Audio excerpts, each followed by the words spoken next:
Alô, boa noite. Eu não sou um palestrante como se entende que é um palestrante, eu não preparo nada. Eu durante muito tempo vivi de artesanato e de arte, criei meus filhos e fui formando uma visão sobre o mundo, que era o que eu queria no começo. E a partir de um certo ponto começaram a me pedir para falar. É muito, muito.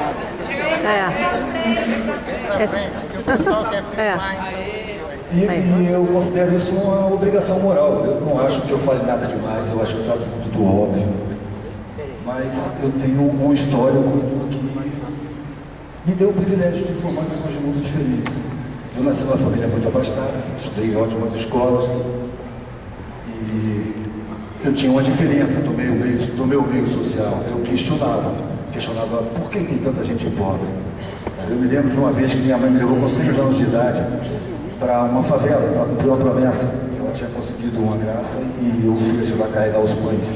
E quando eu vi a situação dentro da favela, que era muito pior do que é hoje, eu estou com 52 anos, quando eu tinha 6 anos, eu fiquei horrorizado. Eu vi meninos da minha idade em situação de miséria absoluta. E começava a perguntar em casa, mas por que tem isso, por quê? E eu percebi que essas perguntas não eram bem recebidas. A resposta sempre foi assim: não se preocupe com isso não é assunto seu. Isso foi ao longo da vida até a adolescência. Na adolescência eu desisti de conversar com as pessoas do meu meio, porque para os adultos eu estava arriscado a ser cooptado pelo comunismo, eu estava perdendo tempo, eu estava arrumando uma maneira de ser discriminado, e para os meus colegas eu era um chato, ninguém queria falar daqueles assuntos. E eu tinha uma angústia muito grande dentro de mim, que me acompanhou, que eu nunca soube de onde veio, e que preocupava meus pais, inclusive. Meus pais ficavam preocupados: esse cara está com problema, tem que ir num psicólogo, e nada resolvia. E eu fui crescendo, e a vida como ela era me apresentada: você vai ter uma carreira, você vai manter seu padrão, você vai trabalhar todo dia, você vai tirar férias, você vai frequentar clube. Aquilo parecia que não tinha sentido. Eu tinha uma intuição dentro de mim de que a vida era mais do que isso. Quando eu tinha 15 anos, eu entrei para o Banco do Brasil, eu fiz o concurso, entrei. E meu pai até me questionou: você não precisa, você pode se dedicar só ao estudo e tal. Eu falei: não, eu quero experimentar o que é trabalhar no banco. Fiz o concurso, entrei. Com 10 meses eu pedi demissão. Apesar de todo mundo na minha volta bater palmas e falar: você está garantido, eu olhava para aquele cotidiano e me sentia muito mal. A vida não pode ser só isso. Eu trabalhava na agência central do Banco do Brasil, em Brasília. Subia até o 21º andar e o prédio era todo de vidro. Eu olhava para o horizonte, mas ele tem um horizonte lindíssimo, e os olhos enchiam de água. Eu estou preso aqui, cara, não quero estar aqui, isso não me serve. Eu me sentia como um parafuso, uma porca, uma engrenagem, uma coisa totalmente descartável, facilmente substituível. E eu não contestava diretamente meus pais, mas alguma coisa me dizia: o mundo não é isso que estão me mostrando, tem alguma coisa aqui. Mas eu tentava me enquadrar, eu gostava da família e queria agradar a família. Quando eu não aguentei o Banco do Brasil e pedi demissão, surgiu pela primeira vez uma cobrança: se você não vai ficar no Banco do Brasil, o que você vai fazer na sua vida? E eu não sabia. Eu lembro, com 15, 16 anos, eu ficava angustiado em Brasília, pegava a bicicleta, subia, ia para longe. O que eu vou fazer da minha vida? Eu tenho que ter uma profissão, mas eu olho para esse leque de opções e nada me serve. Não sinto atração por nenhuma delas, mas eu tenho que agradar a família. Então o que eu vou fazer? De repente diz uma luz: eu vou ser militar. Claro, meu pai era militar, eu sempre vi meio militar. Para mim, ser militar era fácil. Então eu entrei para a preparatória de cadetes do Exército. Meu pai tinha me passado uma ideia de que o militar é uma pessoa nobre, uma pessoa que desenvolve a força para proteger o mais fraco. Apontar uma arma para uma pessoa desarmada é uma covardia. A função do mais forte é proteger o mais fraco. Então eu tinha uma ideia muito bonita do militarismo. Mas quando eu entrei no Exército, eu vi tudo ao contrário. Eu aprendi que o povo é uma massa amorfa e acéfala, que se não for muito bem controlada pode ser perigosa, que é preciso reprimir a população. Estava na época ainda da ditadura, né? As manifestações eram totalmente, aliás são ainda, mas naquela época era o Exército que fazia isso. Até o dia em que eu me vi com um fuzil apontando para uma multidão de estudantes de medicina. E a partir desse dia, eu decidi que eu não ficaria no exército. E entrou um dilema. Para minha família, era certo de que eu estava com a carreira militar garantida e que eu jamais sairia dali. E eu não tinha coragem de dizer para minha família que não ia ficar. Então eu falei que falei para mim mesmo, né? Não, eu fico aqui até terminar o 2º grau, ou o ensino médio, e depois faço qualquer vestibular. Passo, porque na minha família é inadmissível não ter curso superior. Eu sou o único que não tem. Cheguei a entrar, mas saí. E como eu não tinha espaço para dialogar na casa, que meus pais eram daquela velha postura de que filho não ensina nada, filho tem que aprender. Então as minhas questões não eram levadas em conta, elas eram abafadas. Você não tem que pensar isso. Você tem que fazer o que eu estou te dizendo. Então eu parei de avisar o que eu ia fazer. Eu pedi desligamento do exército sem avisar. E foi um choque total para a família. A cobrança quadruplicou. Eu voltei para a casa do meu pai, fui fazer um pré-vestibular, e eu não queria fazer vestibular, mas também não tinha coragem de dizer. Eu não via sentido, porque eu pegava os cursos e nenhum me chamava. Eu acredito até hoje que a gente deve fazer na vida o que a gente gosta. Essa imposição de que trabalho é um sacrifício foi uma imposição feita para servir a outras pessoas. Você trabalhar no que você detesta, você passa um terço da vida odiando a sua própria vida. Essa coisa de almejar pela sexta-feira e odiar a segunda-feira, eu acho isso um produtor de doenças. É muita angústia. Nessa, eu fui me aproximando do vestibular. Uma semana antes de eu fazer a inscrição, eu ainda não sabia para que eu ia fazer. A única opção que eu achava palatável, não que eu tivesse o dom ou quisesse, era Belas Artes. Mas eu não tinha vontade de fazer nenhum curso superior. Ao contrário, vivendo na minha classe, eu comecei a perceber que os serviçais eram mais interessantes do que os meus iguais. A forma deles existirem, a forma deles perceberem o mundo, a forma deles se comunicarem, eu sentia atração para me aproximar, para entender como é que funcionava. Durante o exército, eu fiz os treinamentos bravíssimos. Então eu tinha o couro duro, não tinha medo de dormir no chão, passar fome, nada disso. Então todo feriado, todas as férias, todo tempo que eu tinha, eu viajava de carona, dormindo no chão.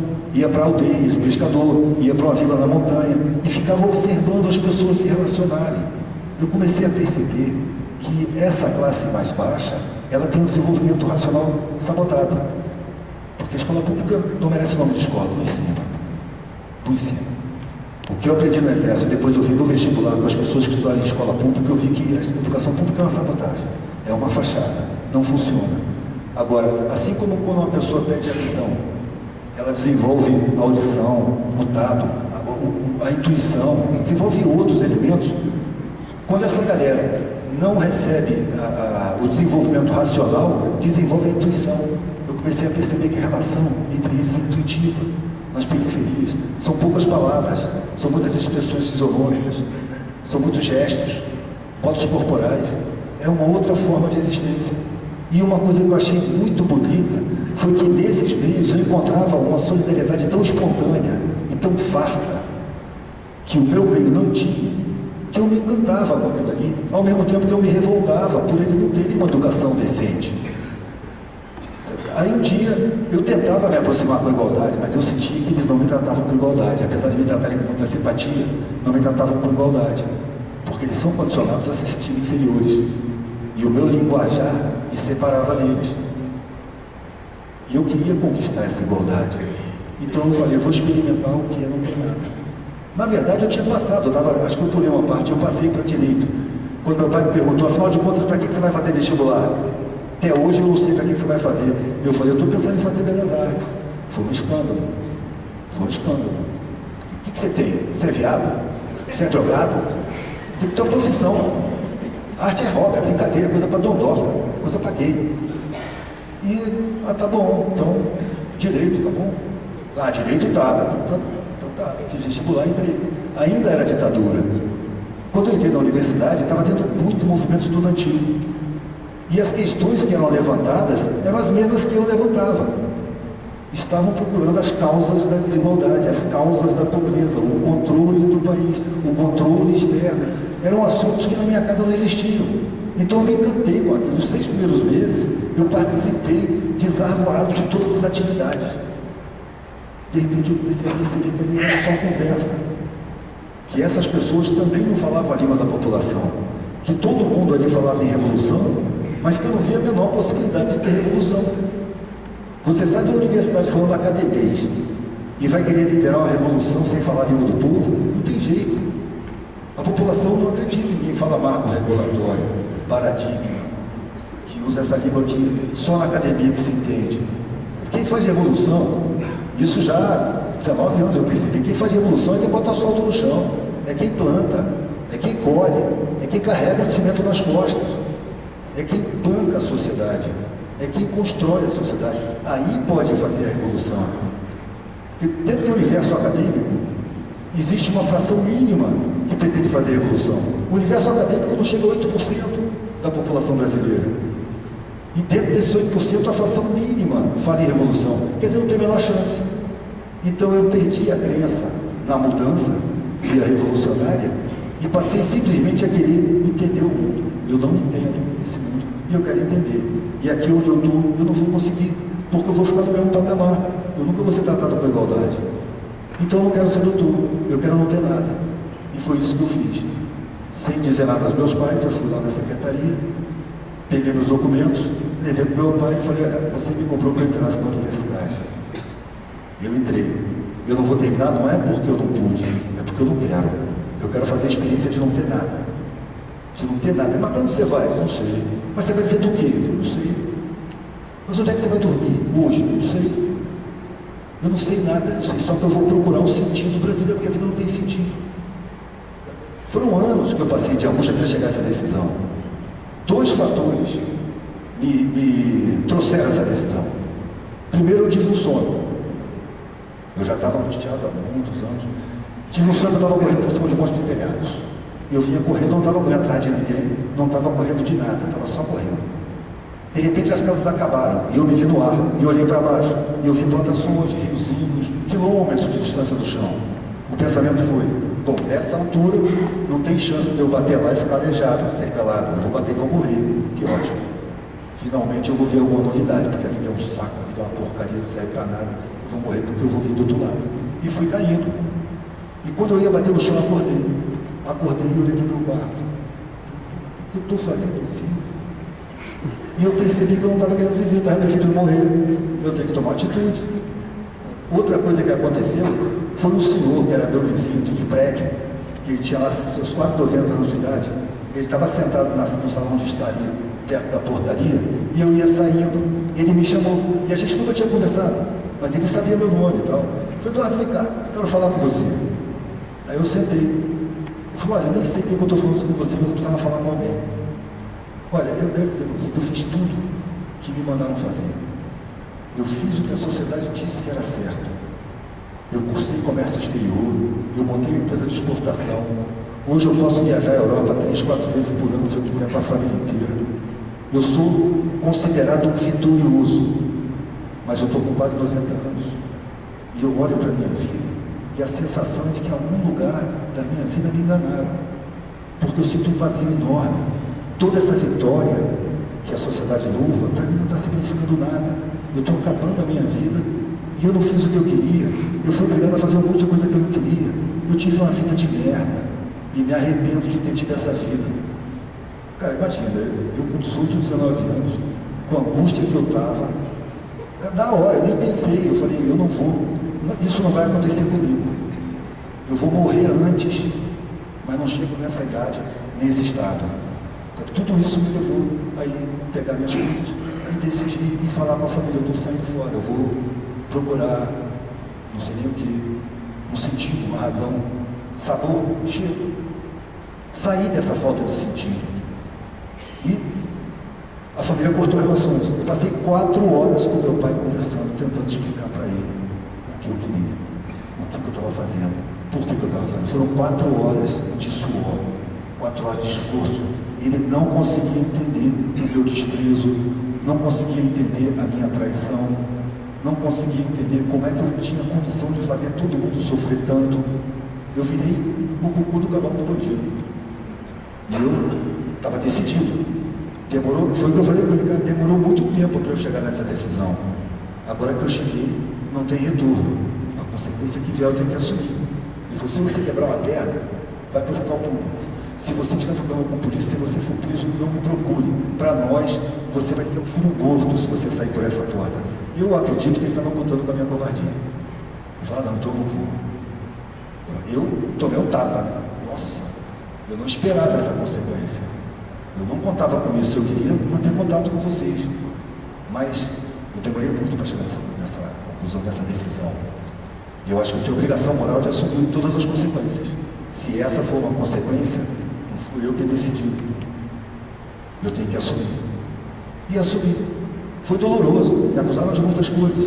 E eu saí e sabia, conheço meu pai, conheço minha mãe, são pessoas de palavra. Eu sabia que aquilo era real, não podia mais contar com eles para nada, nem procurar para nada. E eu saí assim mesmo, tranquilamente, fui. Claro que me doeu pra caramba, doeu muito mais neles até. Meu pai nem era religioso, passou assim. O pessoal foi contar a missa, levava o padre para rezar em casa, jantava, ficou. Ele disse que se espiritualizou. E eu fui para a estrada. Muito tempo depois eu percebi que isso foi bom, porque quando eu saí, todo o meu passado foi quebrado. Eu quebrei os vínculos. Eu não tinha mais para onde voltar. Eu não tinha mais família. Porque não foi só meu pai e minha mãe. Meu pai, minha mãe, minha tia, minha madrinha, meu padrinho, meu sobrinho, minhas irmãs, todo mundo. Você está louco. E eu fiquei livre. Em todo lugar que eu chegava, que eu morava, que eu dormia, ou que eu comia, eu fazia um círculo afetivo em volta de mim. E a sensação que eu tinha é que eu formava um vínculo familiar em cada lugar que eu estava. No princípio, na minha cabeça, eu pedia comida, né? Chegava nos lugares, dá-me um prato de comida. Comia e ia embora. Se o cara falasse, pô, mas se de graça? Não, uma hora de serviço, qualquer coisa que você me deve fazer aí, eu faço. Eu fui vivendo assim, durante um tempo. Na minha cabeça, eu tinha que pedir comida onde tinha sobrando. Então, eu chegava nas cidades e procurava os lugares mais ricos. Mas ali, eles chamavam a polícia. Ali, eles me odiavam. Em Recife, um cara me deu um prato de comida, chamou a polícia ao mesmo tempo. Os policiais pararam do meu lado, ele está fazendo aqui. Eu estou comendo, cara. Pedi uma comida aqui nessa casa, eles me deram. Nessa casa aqui, eu falei, Falei, chamaram a polícia para você. Eu acho que é melhor você não ficar aí, não. Eles foram até suaves comigo. Aí eu percebi que ali não era o lugar. E comecei a ir para as periferias e fazer a mesma coisa. Ô senhora, a sua casa tem uma palha aqui do lado, o seu telhado cobre aqui do lado. Eu vou dormir aqui do lado da parede, sabe, protegido do sereno. A senhora não assusta comigo, não. Amanhã de manhã eu vou embora. Ela, não, senhor. Ah, não, entra aqui. Você vai dormir aqui dentro. E me botava para dentro. Era aquela solidariedade que eu admirava. E como ali eu estava me colocando inferior a eles, eu comecei a ser tratado com igualdade. E aí eu comecei a aprender a falar a língua dessa gente. Comecei a me sentir parte dessa gente e desenvolvi o sentimento de que a humanidade é uma família imensa, que ainda não se deu conta. Eu ouvi o Laércio falando que a gente perdeu essas coisas, né? Mas eu acho que a gente ainda não desenvolveu. A gente está ali. Eu acho que atrás a gente era mais grosseiro e a gente está em processo. E o meu processo se agudizou quando eu comecei a trabalhar dentro de mim mesmo, porque eu percebi que eu tinha um monte de valores implantados. A sensação de superioridade diante da ignorância. Eu falei, o que é ignorância? Porque o cara sabe consertar um cano, ele sabe levantar a casa dele, ele não tem instrução escolar, mas ele tem a solidariedade que eu não conheço. Então, se eu sei muita coisa de um lado, ele sabe muita coisa do outro. As pessoas não têm noção dos saberes que as periferias desenvolvem. Os meus filhos, depois que começaram a nascer, eu tinha medo de médico, porque as faculdades de medicina foram infestadas por empresas. Os médicos são condicionados a receitar remédio, a depender da medicina particular, de aparelhos, de exame, para poder gastar, para poder dar lucro. O médico, antigamente, ele era praticamente intuitivo. Alô? Deu. Ele era intuitivo, ele examinava, ele apalpava, ele sentia, ele pensava. A última coisa que ele receitava era uma cirurgia, em caso de emergência mesmo. Hoje é a primeira, faz intervenção. Por quê? Porque dá dinheiro. Então eu tinha medo de médico. O que eu fazia? Procurar as rezadeiras das periferias, as herveiras, os raizeiros. E eu sempre tratei meus filhos com muito sucesso dessa maneira. Eu só procurei a medicina convencional, eu fui aos poucos perdendo confiança nas instituições. Porque as instituições são infiltradas e tratam sempre muito mal a galera lá de baixo, da qual eu passei a fazer parte. Os meus 3 filhos nasceram em hospitais públicos. Nos 3 casos eu tive que tratar com policiais, porque eu não admitia o médico tratar da figura daquela maneira, tratar com descaso, com desprezo, com desrespeito. Todas as vezes deu problema. Por quê? Porque eles não respeitam as pessoas mais pobres. Hoje eu olho para a sociedade e a minha solidariedade está prioritariamente nesses que são excluídos, esses que constroem a sociedade, esses que fizeram essas cadeiras onde vocês estão sentados, esse banco onde eu estou sentado, esse chão, que construíram todas as roupas que estão aqui, que puseram as lâmpadas, que carregaram nas costas, que plantam onde a gente come, muitas vezes preparam o que a gente come, que constroem todos os prédios que a gente vê. Se se planta no centro da cidade, olha em volta, você não vai ver um milímetro, que não foi mão de pobre que botou. São eles que tiram o lixo, são eles que fazem a base toda da sociedade. No entanto, eles são enganados, eles são sabotados em educação, são inferiorizados, são inoculados de um sentimento de inferioridade humana, porque eles não têm roupa de marca, porque eles não têm carro, não é porque não tem caráter, não é porque não tem sentimento, não é porque não tem solidariedade, é porque não tem coisas. Isso é um absurdo, isso é uma falácia, a gente está num mundo de mentira. Eu comecei a perceber que na contemporaneidade existe muita escravidão mental, e essas correntes são fabricadas com mentiras. Eu não acredito que a vida é uma competição desenfreada. Eu não acredito que o mundo é conformado por 2 mercados, o de trabalho e o de consumo. Eu acho que isso é uma estratégia de poucos que dominam para virar uns contra os outros, para que a gente não se una. A função da vida é colocada para a gente como fazer sucesso, constituir patrimônio, ter conforto, estabilidade, segurança. Eu peguei carona com um monte de empresários realizados e todos angustiados, porque o que satisfaz a gente é afeto, é integração, são coisas abstratas que não podem ser vendidas nem compradas. Mas a publicidade nos diz o contrário. Você vai ser feliz se tiver esse troço. A felicidade não está nem no nosso patamar ainda. A gente pode ser... É muito difícil eu falar as coisas assim, porque a interpretação costuma ser errada. Eu falo que não acredito na felicidade, a pessoa vira para lá e fala, ele faz apologia da infelicidade. Se você não ser feliz, não significa que vai ser infeliz. Eu posso ser bem-humorado, satisfeito, lúcido, sereno, afável, amoroso, mas feliz. Com 19 anos eu cheguei à conclusão que uma pessoa que se diz feliz, ela tem que ser extremamente egoísta e ser completamente indiferente ao sofrimento que está à sua volta, ou é completamente idiota, sem inteligência, ingênua, acredita que todo mundo é feliz. Porque a mim não interessa, cara, a felicidade da indiferença, a felicidade egoísta, a felicidade só para mim. Eu faço parte da família, eu desenvolvi isso andando por aí e vendo as pessoas, olhando no olho, aprendendo a interpretar as fisionomias, aprendendo a sentir a vibração pessoal. Muita gente já percebeu isso, as pessoas emanam uma frequência. Essa frequência é agradável ou desagradável. Do que ela é feita? Ela é feita da nossa personalidade, do nosso temperamento, dos nossos desejos, do nosso caráter, da nossa afetividade, das nossas intenções, dos objetivos de vida, tudo que é abstrato. Então a gente está no mundo, vivendo em torno da matéria, colocando a matéria num patamar elevadíssimo, se sentindo inferior porque o outro tem um carro mais caro, enquanto que o que satisfaz a gente, o que satisfaz a alma da gente é tudo abstrato, não tem nada a ver com a matéria. Eu aprendi a prescindir da matéria. Quando eu falo que, por exemplo, eu tenho vergonha de luxo, de excesso, de desperdício, aí eu ouço a pessoa falar para o outro que gosta de pobreza. Ninguém gosta de pobreza. Para mim, não haveria pobreza no planeta. E ninguém pode me convencer que não existe dinheiro e tecnologia para resolver esse problema. Existe, isso é facilmente resolvível. O que acontece é que esse punhado que tomou conta do poder, o poder real, não o poder político. O poder político é subalterno. Quem manda, quem faz política pública é empresário, grande empresário, que financia a campanha e amarra o político na campanha. O político, quando ele exerce o mandato dele, ele está satisfazendo o financiador de campanha. Porque se ele não satisfizer, além dele perder o financiamento, a mídia ainda vai vir para cima dele e vai difamar. Então a gente precisa perder a ilusão de que o político exerce algum poder. O político gerencia.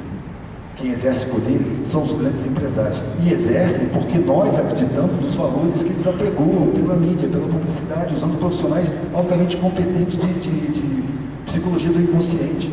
Quem assistiu O Século do Elo, que foi um filme feito pela pela BBC de Londres em 1984, vê lá explicativo como é que a psicologia do inconsciente foi implantada pelas corporações dos Estados Unidos com o sobrinho de Freud, para fazer o consumo virar valor, valor pessoal, valor social. Uma mercadoria que antes era vendida, nossa mercadoria é muito barata, fácil de operar, dura um tempão e trabalha muito bem.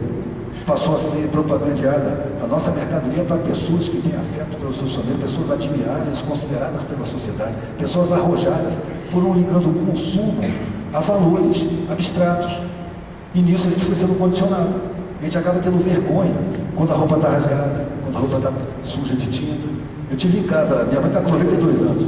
Há pouco tempo atrás, eu tomo cuidado quando eu vou na casa dela, boto roupinha assim, legalzinho e tal, mas a maioria das minhas roupas, eu tenho um rasgadinho, eu tenho uma mancha de tinta, eu tenho uns pingos, e às vezes eu esqueço e vou com uma roupa dessa, né? Minha mãe falou assim, quase sempre que eu te vejo, você está com a roupa suja de tinta. Por que você anda com a roupa manchada desse jeito? Eu respondi de bate-pronto, mãe, é para afastar os interesseiros. Porque uma pessoa que me julga pelo meu aspecto é uma pessoa que não me interessa, eu quero que ela me evite. As pessoas que me interessam, elas não vão considerar o que eu estou vestindo, elas vão considerar o que eu sou, o meu olhar, a minha ideia, o sentimento, a minha troca, a minha frequência pessoal, que todo mundo tem. Com a prática cotidiana, eu fui percebendo as frequências das pessoas. E comecei depois que eu comecei a ter filho e viver de artesanato, comecei a fazer muito artesanato, eu comecei a sentir vontade de dizer as minhas conclusões. Colocar no meu trabalho, não para mudar o mundo, só para colocar no meu trabalho, para buscar satisfação pessoal, para dizer o que eu precisava, que estava entalado aqui. Isso já tinha uns 4 ou 5 anos que eu estava na rua, porque comecei a alugar casa, comecei a ter uma vida mais cotidiana, que quando a gente tem criança, a coisa muda um pouco, né? Você tem que tomar mais cuidado com as coisas, tem que ter tudo limpinho, tem que ter higiene, tem que ter sabão, sapólio, essas coisas, fogão, tem que cozinhar. E eu fui vivendo assim com meus filhos e descobri a gravura em metal, comecei a fazer uns brochinhos e comecei a botar frases, como essas que tem aí nos desenhos aí fora, vocês devem ter visto. Só que no brochinho, eu num espaço de uma mesa, eu podia botar uns 500. Então tinha muita coisa, eram simples propósitos. Eu comecei a ver que as pessoas gostavam de ver. Vinha, olhava, nossa, como é que você chegou a essa conclusão? De onde você tirou isso? E eu comecei a me sentir mais útil. Falei, olha, esse trabalho é que eu quero fazer. Só que eu não tinha nenhuma intenção, por isso só sobreviver e ter satisfação, mais nada. Fazer pessoas pensarem para mim era ótimo. Aliás, era a minha proposta, causar reflexão, questionar os valores vigentes, propor novos valores, ou descobrir os valores que foram encobertos, porque os valores reais foram encobertos, foram transformados. E fui vivendo, o tempo foi passando, de repente eu comecei a ser chamado. E aí eu percebi que o meu trabalho tinha se ampliado, que eu estava investindo de uma responsabilidade maior, mesmo sem ter certeza de nada, mesmo sem perceber uma mudança no ritmo que a gente gostaria. Comecei a perceber que a mudança acontece. Quando eu peguei a estrada em 1980, era muito difícil encontrar uma pessoa refletindo, muito difícil.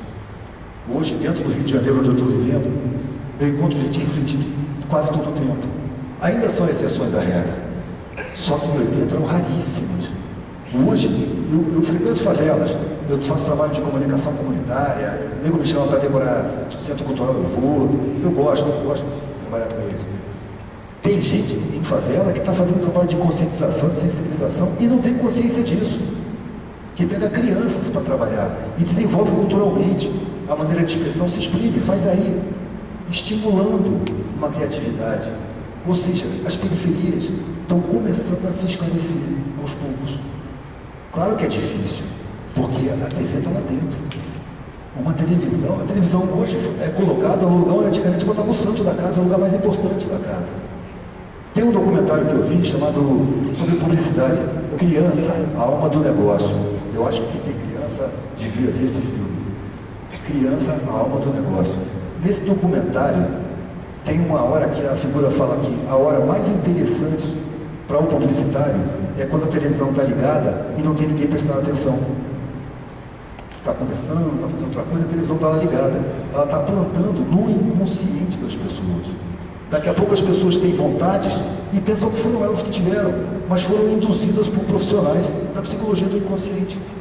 Assim a sociedade está sendo conduzida. Assim a gente assume valores que não são nossos e a gente pensa que são. Assim a gente assume comportamentos que nos angustiam, que nos adoecem, pensando que nós escolhemos, e nós não escolhemos. Foram escolhidos e impostos, sem que a gente percebesse, por profissionais de alto gabarito. Assim é que hoje se chegou a um ponto onde as pessoas estão consumindo uma quantidade enorme de antidepressivo, porque a vida não faz sentido. Agora, eu não posso chegar na casa do meu pai e da minha mãe e dizer isso para eles, porque eles repelem. Eu não posso plantar semente na pedra. Eu tenho que saber onde as pessoas querem saber, onde as pessoas estão procurando, quem quer ouvir o que eu falo. E isso o mundo trouxe para mim. Eu não encaro isso como um sucesso ou uma conquista. Eu encaro isso como uma responsabilidade. É uma responsabilidade pesada, porque eu me reconheço falho, me reconheço incapaz. Eu estou trabalhando a minha capacidade. Eu estou procurando dentro de mim os condicionamentos que eu estou mencionando aqui.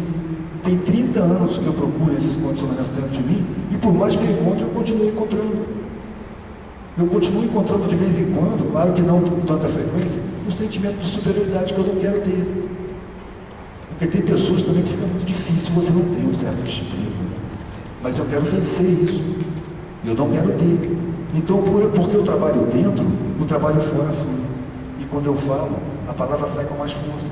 Porque eu não estou falando o que eu estou pensando. Eu estou falando o que eu estou vivendo, o que eu estou buscando. Totalmente sujeito a erro. Inclusive, se alguém quiser contestar aqui, é só levantar a mão que eu passo a palavra. Se alguém tiver alguma dúvida, se alguém discordar de alguma coisa, eu até agradeço, porque quando uma pessoa prova que eu estou errado, eu mudo de opinião. Eu não tenho nenhum apego com minhas opiniões. Eu sei que eu sou falho, eu não estou pronto a mudar de opinião, é só me convencer que ela está errada. Eu lembro que uma vez eu estava vendendo os broxinhos e tinha uma frasezinha idiota lá, e numa mesa, um cara falou assim: pô, essa frase aqui é idiota. A mesa toda ficou em silêncio, esperando que eu reagisse violentamente, ou pelo menos agressivamente. Eu falei: ah, é? Por que você acha idiota? Ele argumentou, e eu concordei com ele: você tem razão. Aí todo mundo na expectativa. Eu tirei o broxinho, joguei no chão e pisei em cima. A mesa toda gemeu: oh, por que você fez isso? Dava para mim. Então, da minha mão isso aí não sai mais, eu também acho idiota. Não vai sair isso aí da minha mão. Eu estou pronto para mudar. E eu acho que é isso, a vida é mudança. Eu vejo as pessoas se apegarem nas suas verdades e elas estacionam, não se movimentam. Fica ali, marcando passo, marcando passo, marcando passo. Todo mundo está ultrapassando, ela está ali, marcando passo, porque está pegada numa verdade. A gente não tem acesso à verdade. A gente recebeu um pouquinho de razão, um pouquinho mais do que um cachorro ou um macaco, e já quer explicar o universo, já quer entender tudo. É uma dificuldade muito grande em declarar que a gente não sabe. Imagina, eu não gosto de debater com religioso, mas imagina, nós estamos numa poeira cósmica em volta de uma estrelinha anã. A imaginação é uma das ferramentas mais poderosas que nós temos. Você pode utilizar a imaginação e se imaginar no espaço. Aproveitando que isso aqui é um encontro cósmico, você tem uma visão cósmica e vê o sistema planetário que nós estamos. É uma estrelinha anã com 8 planetas. Eram 9, né? Mas descobriram que Plutão nem planeta é tão pequeno, é um asteroide. Então, é um sistema solar feito de uma estrela anã e 8 planetinhas, no meio de uma galáxia com 200 bilhões de estrelas. Ou 100 bilhões de estrelas. Não importa, para mim não faz diferença. 1 bilhão de qualquer coisa, não dá para imaginar, é muita coisa. Mas são bilhões de estrelas maiores do que o Sol. Há sistemas planetários com centenas de planetas em volta. E são bilhões. Alguns sistemas têm milhares de planetas em volta. Então a gente aqui, dessa estrelinha anã, boiando numa poeira cósmica, está em contato com o Criador do Universo. É infantil isso. Eu falo direto com Deus. Quem sou eu? Eu não consigo, eu não tenho capacidade de compreensão suficiente para atingir esse conceito. Eu não conheço nem a criação, vou conhecer o Criador. É tão ridículo isso que aparece um monte de interpretação diferente e começam a brigar entre si, um dizendo que o outro é o diabo. É ridículo. Por que a gente não assume que não sabe e não pode saber? Eu tenho que saber tratar com o meu semelhante. Eu tenho que saber viver em sociedade. Eu tenho que saber tratar da minha raiva, cuidar dos meus sentimentos, dos meus objetivos de vida, do meu padrão vibracional. Eu tenho um monte de trabalho para fazer aqui dentro. E esse trabalho ele vaza para fora. Mas prioritariamente eu tenho que fazer esse trabalho aqui dentro, porque todas as falhas que eu vejo no mundo, a soberba, o orgulho, a intolerância, eu vejo em mim. E é em mim que eu tenho que trabalhar isso. E quando eu trabalho em mim, sem eu querer, sem eu pretender, o mundo começa a absorver isso. Começam a aparecer pessoas que percebem e se sentem atraídas, sem saber porquê. E trazem assuntos. E a gente debate, a gente conversa, com muita simplicidade, sem nenhuma pretensão, mantendo sempre a dúvida do lado, sem certeza. Nós não temos direito a grandes certezas. Nós temos direito a pequenas certezas. Ou seja, a nossa capacidade é muito pequena, isso é uma certeza. Mas nós estamos trabalhando isso. Nós já viemos trabalhando isso há muito tempo e vamos continuar trabalhando, porque essa é a função da vida. Quando meu pai falou para mim, você não tem ambição nenhuma? Eu falei, ao contrário, eu tenho uma ambição desmedida. Eu tenho uma ambição que você não pode calcular. Eu tenho uma ambição tão grande que dinheiro, conforto, estabilidade, segurança é pouco. Eu quero mais. Mas o que você quer da vida? Eu quero da vida o que eu puder levar dela. O que eu não puder levar dela não tem tanta importância assim. Aí ele parou. Você está com problema. Você precisa de um psicólogo. Vai se tratar, eu pago para você. Eu falei, olha, eu acho que eu não preciso. Mas eu não queria bater de frente. Eu falei, eu acho que eu não preciso. Mas se você quer que eu vá, se dispõe a pagar, eu vou. E fui. Aí fui no psicólogo, o idiota estava comendo as consultas, né? Na primeira consulta, logo depois eles vieram. Aí eu fui na segunda consulta, logo depois eles vieram. Eram 2 consultas cada vez. Eu entrava e explicava para ele, perguntava se ele estava entendendo, dizia, estou entendendo. Então, cara, você precisa explicar isso para meus pais, porque você tem diploma, eu não tenho, eles não acreditam em mim. Você acha que eu estou desequilibrado? Eu falei, não. Mas é impressionante sua decisão. Eu falei, tá, mas ela não está em discussão. Você tem que dizer para meus pais que eu não estou equilibrado, que eu sei o que eu estou fazendo. Na terceira consulta eu perguntei, qual é a sua? Você está querendo ganhar dinheiro mole? Aí ele falou com meus pais. Aí minha mãe veio falar comigo. O psicólogo falou que não tem problema não, mas você tem problema sim. Vai no psiquiatra. Cara, me mandaram no psiquiatra, diretor de um hospital psiquiátrico em São Cristóvão, um medalhão. Minha mãe gosta dos medalhões. Vai nesse cara que ele é muito bom, ele vai descobrir o que você tem. Eu não tenho nada. Tá bom, vou lá. Aí fui. Engraçado, eu cheguei lá e tinha uma sala de espera.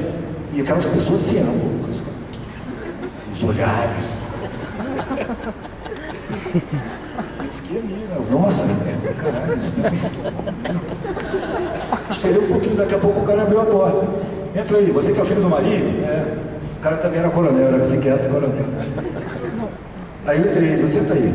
Qual é o seu problema? Eu falei, olha, o meu problema não tem não. Eu acho que eu sou o problema. Eu falei, me explica o que está acontecendo. Aí eu expliquei para ele o que estava acontecendo. Ele falou assim, olha, eu gosto muito do seu pai, mas você viu a sala aí fora?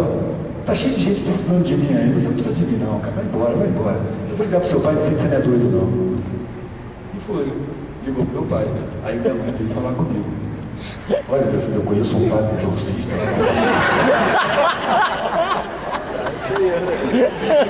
Porra, eu tenho. Meu filho, se você não está desequilibrado, nem doido, só pode estar demoniado. Isso é um demônio te assediando, virando você contra a sua família. Eu contra a minha família, eu estou querendo arrumar um sentido para a vida. Isso aqui não é possível. Você tem que ir nesse padre, ele vai te benzer, ele é exorcista, ele é muito bom. E eu fui. O padre era muito legal. Ele era vidente, eu senti que ele era vidente. Ele rezava a missa, aí depois tinha um quartinho que ele ia para lá e enchia de beata. Aquelas figurinhas curvadinhas, sabe? Eu não sei o que significa aquele X. As botas nos ombros assim, igual o padre também tem. E todo mundo ali curvadinho. Aí o cara rezava em latim e as pessoas levantavam a garrafa de água e ele benzia as garrafas assim. E isso, eu acho que tem alguma coisa aí. Ele fluidifica a água lá. A coisa é boa. Depois ele escolhe pessoas para ficar. Ele dá a bênção. E como todo mundo que está ali tem problema, ele fala assim, fica você e fica você. E quem quiser ficar além disso, ele bota para fora. O cara era um alemão, grandão, ele sai, porra, sai, não tem papo com você, não falei para você ficar. E na escolha dele, ela botou para mim. Eu achei que era por causa da minha altura, porque todo mundo ali estava curvadinho. E eu estava em pé lá atrás, de braço cruzado, olhando. Ele falou, fica você. Tá bom. Aí fiquei. E ele botou todo mundo para fora, as beatas assediavam o cara e ele empurrava, sai. e botou todo mundo para fora, ficou só aqueles que ele escolheu. Aí ele foi um por um, ele e umas irmãzinhas, cara, parecia uma sessão espírita. Ele cercava a pessoa com as irmãzinhas, elas botavam a mão na cabeça da figura, o padre começava a rezar em latim, de repente quando as irmãzinhas passavam mal. Aí duas pegavam, levavam para fora, aí vinha com mais uma, entrava e rezava a outra pessoa. Ia rezando pessoa por pessoa. E ele me deixou por último, e minha mãe do lado. Aí tá, foi rezando. Quando chegou na minha vez, ele dispensou as irmãzinhas. Vocês podem ir embora. Eu falei, assim. Achei que ia só me rezar. Aí ele olhou para minha mãe e falou assim, o que você está fazendo aqui? Ela falou, sou a mãe dele. Não perguntei quem você é. Eu falei para ele ficar, você não, você pode sair. Aí minha mãe saiu. E minha mãe é uma pessoa orgulhosa, ela era a mulher do comandante. Nunca ninguém falou assim, quem você pensa que é falar assim comigo? Ela saiu. Eu fiquei olhando, nossa, ela tem medo dele mesmo. Aí ele botou um banco, falou, senta aqui. Eu sentei, ele pegou outro banco, botou na minha frente, sentou e ficou me olhando no olho. Eu senti que ele estava vendo alguma coisa. Depois de um minuto, assim, no silêncio constrangedor, ele falou, olha, sua decisão é muito difícil. Sua vida vai ser muito difícil, mas vai ser muito bonita. Você tomou uma decisão que vai te custar caro, mas a sua vida vai ser muito bonita. Agora você precisa ir à missa, você precisa confessar, você precisa comungar. Eu comecei a rir. Você está rindo de quê? Eu falei, olha, uma coisa é o que você está sentindo, isso eu respeito. Outra coisa é o que você pensa, isso eu não respeito, eu penso diferente. Aí ele riu, bateu no meu ombro, falou, vai tranquilo, pense em Deus, vai tá comigo, não tem problema. Aí eu saí. Quando eu saí, minha mãe apareceu. O que ele falou? Ele falou que eu estou certo, minha vida é muito mentira sua. Quem que o cara mandou ela sair? Eu tinha que estar lá. E depois ela sediou ele, eu soube que ela voltou lá e ficou brigando com ele. E ele acabou dizendo, ele está endemoniado mesmo. Ela teve certeza. Até hoje ela manda rezar a missa para mim. Vai rezar mais uma missa para você. Tá bom, legal. Ela forma padres, ela precisa disso, e eu tenho que respeitar, eu não posso esculachar. Sabe? Isso faz parte da busca humana, porque existem níveis de consciência que a pessoa precisa parar de fazer o mal por medo do castigo. Não é porque fazer o mal desagrada, não. Eu, se uma pessoa me para na rua e fala, você me prejudicou, na memória eu paro, como que eu te prejudiquei? Primeiro eu vou pensar que é mentira. E depois, se ele provar para mim que eu prejudiquei mesmo, eu tenho certeza que foi sem querer, não tive essa intenção, eu vou tentar compensar. E agora, o que você quer que eu faça, meu irmão? Foi sem querer, você me desculpe. Eu não percebi, não era a minha intenção. Então, isso é uma percepção que veio no decorrer do tempo. A maioria das pessoas não tem, então tem que evitar fazer o mal, porque senão vai para o inferno.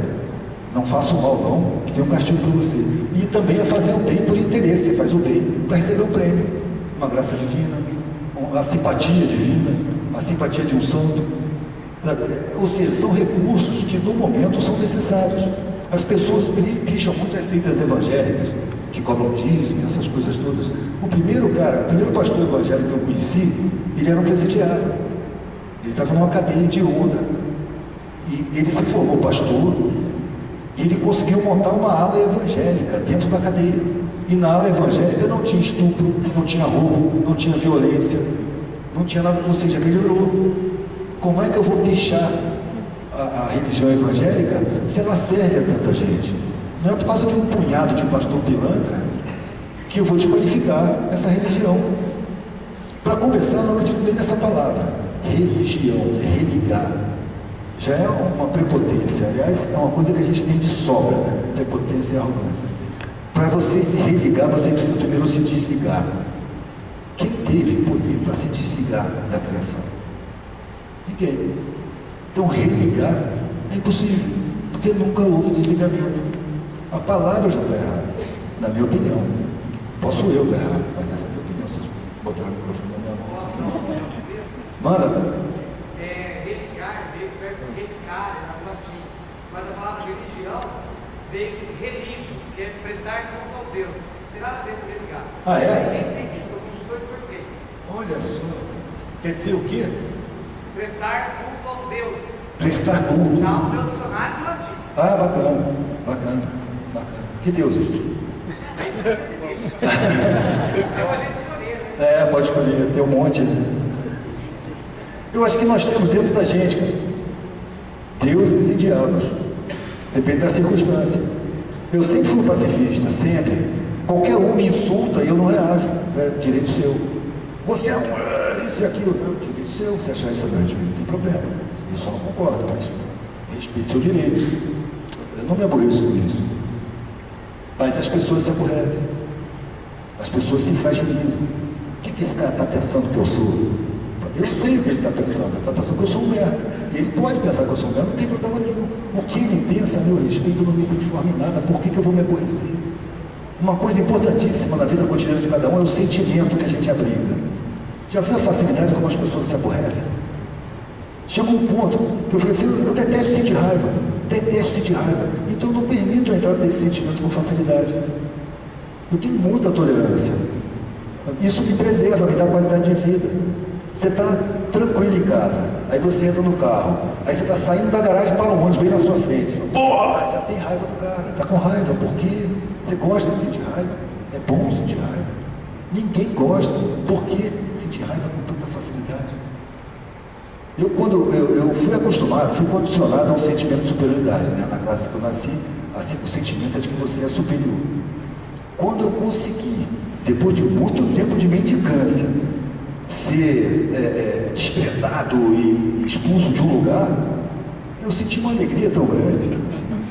Nossa, finalmente, agora eu estou um cara de pobre mesmo. Era isso que eu queria, perder o aspecto de classe alta. Eu queria fazer parte da humanidade, e a maioria esmagadora é classe baixa. E ali eu comecei a tratar da minha própria humanidade. Ali que eu comecei a aprender a tratar dos meus sentimentos. O sentimento da gente, cara, é a coisa mais preciosa da nossa qualidade de vida. Se a gente preserva o sentimento, o mundo pode pegar fogo e a gente não entra em crise. A gente fica preparado para encarar qualquer situação. Observa a classe mais baixa. Eles têm uma capacidade de superação infinitamente superior à classe mais alta, exatamente porque eles tratam com dificuldade o tempo todo. Naquela tragédia de Petrópolis, de Niterói, em que morreram mais de 600 pessoas numa única noite, no desabamento de casa, dos morros e tal, não teve um suicídio. Teve gente que voltou do trabalho e encontrou a família inteira morta. Ninguém se matou. Era mais uma dificuldade dolorosa para passar, difícil para passar, mas ninguém não pensa em suicídio. Porque superar dificuldades é prática cotidiana ali. Isso eu falo para quem tem filho. Porque eu já vi gente guerreira que veio do zero e cresceu e montou uma empresa e tal, depois tem filho e fala, não quero que meu filho passe pelo que eu passei. Sem levar em conta que a disposição que ele teve foi por causa das dificuldades. Aí daí a 10 anos, está surpreso como é que o filho é um bunda mole que só quer ficar dormindo, não quer nada com a vida, claro, dá facilidade para ele e você fragiliza. Você quer fortalecer, dá dificuldade para ele. Meus filhos, eu sempre mandei falar com estranho. Eu acho absurdo os pais não deixarem os filhos falarem com estranhos, porque eles não vão desenvolver o discernimento. As crianças têm que tratar com estranhos para aprender a distinguir o bom do ruim, para aprender a conhecer as pessoas pelo olhar. Você passa algumas instruções, a criança é altamente intuitiva, não precisa muita coisa, é só deixar ela desenvolver. Eu sempre botei meus filhos na roubada. E meus filhos hoje, em qualquer situação, eles se viram. Você pode abduzir meu filho lá de Visconde Mauá, onde ele está, levar para Paraíba, joga ele lá em Campina Grande.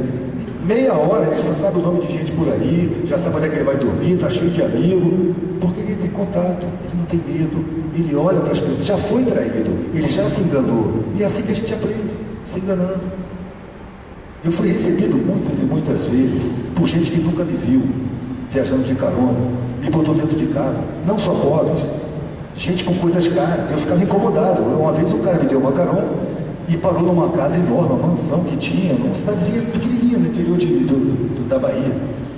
E o cara entrou em casa comigo e falou assim, olha, você fica aí, que eu tenho que dar uma saída, eu volto daqui umas 2 ou 3 horas. Eu já fiquei preocupado, eu olhei assim, cheio de coisa cara.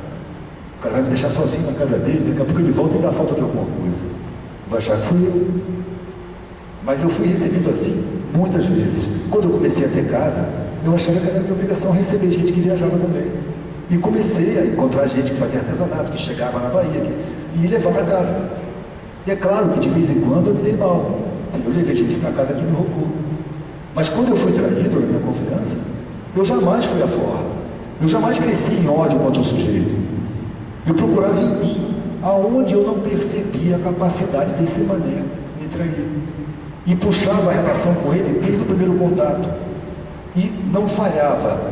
No meio do caminho, ele tinha dado sinais de caráter e eu não tinha percebido. Numa opinião sobre alguma coisa, sabe, um cara que comenta um roubo e diz que o ladrão se deu bem.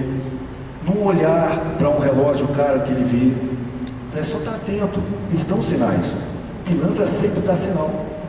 Claro que tem alguns profissionais, mas são exceção à regra. A maioria você percebe. E quando eu percebi os sinais daquele que tinha me traído, eu aprendi mais uma lição.